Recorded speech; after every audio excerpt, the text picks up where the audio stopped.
As we prepare the babies to go back to school, we definitely want them to think about the importance of literacy.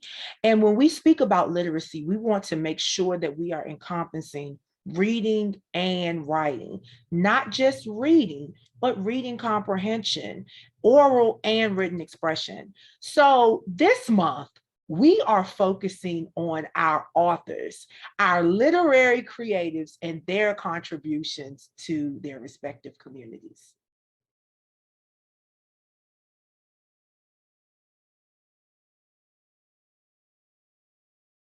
Hey guys, and we are back for a fantabulous episode of It's Consulting Time with your girl Lily Mae. And you know what? We definitely had to jump right back in to our literary creatives. You just heard from Tasha a few days ago, and then Casper, and now you're going to hear from Miss Carolyn Coleman. So I want Miss Carolyn to just introduce herself to everybody, and then we're going to jump right in.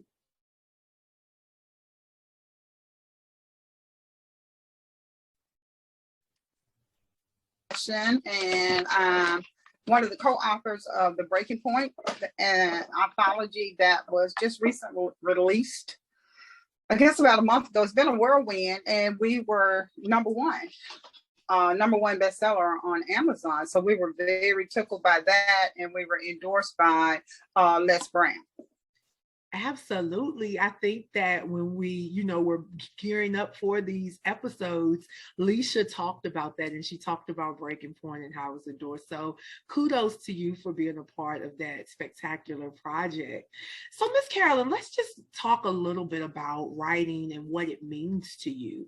So how did your writing journey begin? The writing journey began for me for public office. I've always wanted to write. You know how you always have this dream, I'm going to do this, I'm going to do this. Life gets in the way. And I've always wanted to write. Like I say, I'm a nurse by profession. So I run into quite a bit of characters. And, just want to, you don't want to really spill tea, but you're like, no one will ever believe this. But I enjoyed reading fiction growing up, and I read a lot. I read across the board. Okay, I was like, I can do this. I can do this. But time just never seemed to allow me to do it with my schedule. Okay. So ran for public office about 8 years ago, and when you're on the campaign trail, you are on the campaign trail, and it was a local office, but you still have to put in the work.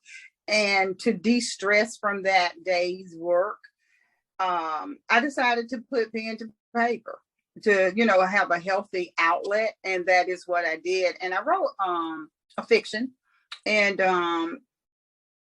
it helped. I mean, it's cathartic, writing is cathartic. You can, with fiction, you can play with it, you make it your own. I didn't know really what I was doing, but one of my coworkers came in, and she was like, I'm now a published author. And I was like, oh, great. Congrats. I mean, I was very, very happy for her. And I was like, how'd you do it? She said, well, this is what I did. Da, da, da. I said, oh, I've always wanted to write. And she was like, do it, Miss Carolyn. So I have to give Cassie kudos for at least just stepping out there, doing it, and encouraging me. And I use that as, like I say, as a healthy outlet to de-stress at the end of the day. Wow. So yeah, as soon as you said public office and campaign trail, I'm like, honey, you probably need to do more than write. I understand it. I got you. What do you have to have in your writing space to help you stay focused though? What I initially did, I was like, well, growing up, you read about the Harlequin romances, I read a lot of Black authors, and I was just saying, I don't want anything too heavy, so let's just go kind of light and just release. So I do like a little, romantic comedy type thing. But it turned out it turned into, the title is Happiness, Hurt, and Healing. You know, you start out in a relationship, you're happy, then you get hurt, then you have to heal from it. And in that healing, you know, you learn. You learn a lot. You learn a lot about yourself. You learn a lot about your strength, your weaknesses. So I just stayed focused on that. And then you also, it's sort of like the grief processes, the stages of grief that you have to go through, because it is a time of grieving. And anyone who's been hurt, whether it's in a romantic relationship, a business relationship, hurt is hurt, you know, so you can't minimize someone else's hurt. You just can't do it. But you learn from that hurt. And not only do you learn for yourself, you learn so that you can help someone else that's on that journey. And you don't realize how many people are on that journey of trying to heal or going through a hurt that you're going to run into that just may need a word, not for you to browbeat them, but say, hey, you're going to get through it. I know exactly how you feel. Just do what's positive. Do something positive. Don't do anything negative. You know, do some of the things you want to do. Why don't you travel? Why don't you go back to school? You know, what are your dreams? What are your aspirations? Let's start working on some of those things. So, you know, you want to be a help to people. You really do. Absolutely. So have you ever experienced writer's block? And if so, how did you work through it? Yeah, I don't know if it was block or hesitancy. Ooh, okay. Because you can have a lot to say, but how do you really want to say it? How do you really want the audience to perceive it, or do you even care what the audience thinks? So it's a lot of thought process that goes on in that, be it fiction or non-fiction. How do you want it perceived? How do you want it received? So in the second one, I was like, off with the gloves. Let's go for it. No, let's just say what you want to say it how you want to say it. And it's fiction. So how did you celebrate when you finished your first book? It seemed like it was a dream come true. So I didn't an all-out celebration. It was more of, I relaxed. I felt good about it. It was fun. It was one of those goals that I had accomplished. And I just felt good. So when I saw my first book, I'm like, oh yeah, hey, you know, but it's just, that's right. You know, hey, I can really say I'm an author. Someone bought my book other than me, you know, so yeah, you know, it's a read, you know, and for people who enjoy reading, it's a good read, in my humble opinion. It's a good read, not just my work, but anyone else's work that you do. Understood.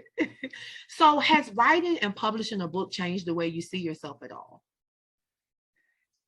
To be quite honest, not really. But people will say, for you authors out there, and I was like, oh, they mean me. No, they're right. I guess it's almost like, you know how you get those, I know you remember back in the day when they used to send out what was it BMG? You remember the CDs and the magazines, and they used to send you that long thing, and you got to check all these boxes. Do you like badminton, hockey, and lacrosse? I guess it almost gives you more boxes to check off in the grand scheme of things. True. You know, and then when it took me a minute, and I was looking over my resume, and I'm like, put this on my resume? You know, do I put author on my resume? Because you just don't think about it. But you don't. I eventually did it. I mean, I eventually did it. And then a friend of mine, she had written, and she was just naming off the things she had done during, you know, in nursing week, you know, nursing month. It was a month this year. And I read it, and I was like, oh, you forgot to put down you were an author. You are right. Let me go back and put that in. She's on Oh, that, we kinda, yes. So, uh, so when we talk about, your writing, how many hours a day would you say that you spend writing? usually I want to say I want to do one, but some days it turns into two. Mhm. But I also don't write every day. Now Okay. I may make a note about something, an idea that I see during the day, or something that drops in my spirit, and I'll make a little note, Okay. and I'll say, I will include this. This will be a chapter, or I need to add this to it. So just things like that. So if I don't write a full page, I will at least jot down a paragraph. Understood. And so what time of day would someone find you writing? Late evening, late evening. Good. About 8, 9, 10, 11, 12. Uh-huh. Okay, okay. Okay. So the main question is, what do you think is the best way to improve writing skills? Just like anything else, research, Mhm. read what other people, their recommendations, not just a person, but we have to have continuing educational credits as a nurse. So, and it's so much online nowadays that gives you pointers about how to build, how to write, uh, how to stay focused. You need these. She kept us focused, and from people who have, let's say, a voice of authority in that. Does that make sense? It does. It definitely does. And for a lot, I always tell people, for a lot of us, their voice of authority was always stuck in our head because it was our parents telling us, all right, get in this house, do that homework before you go outside and play. Absolutely. And so funny, as an adult, you still hear that voice. We know we're not going outside and play, but we know we got to get in this house and get some stuff done before we go out. So definitely understand. So Miss Carolyn, where can we, find you on social media, find your books, and make contact with you? Well, my books are on Amazon, and they're also on my website, GLOUIS.net. And I am on social media, Facebook as Carolyn Coleman. I am on Twitter as well. And where else am I? Those two for sure. I'm on Carolyn Coleman as well. Okay. Okie dokie. Well, Miss Carolyn, we definitely appreciate you. Thank you so much for your service as a nurse. Healthcare professionals are, oh my gosh, you really can't even put a price tag. You can't put a time limit because you guys' work is endless and often thankless. And so we just want to thank you for not just being literary creative, but being a healthcare professional. Thank you. I do appreciate that. Yes, Thank you. Yes. And we look forward to seeing you soon. And guys, don't forget to go on over to www.glewis, that's GLOUIS.net, and check out some of Miss Carolyn Coleman. That concludes the kickoff for the 2022-2023 school year. We wanted to honor literary creatives and their contributions to their respective communities, but we also wanted you to have an opportunity to share with your children and the literary creatives so that they know the importance of literacy. And remember, literacy encompasses reading and writing, oral expression, and written expression. It's your girl, Lily Mae, and remember, it's consulting time, where we're always bringing you the best of the best in leaders, creatives, and innovators.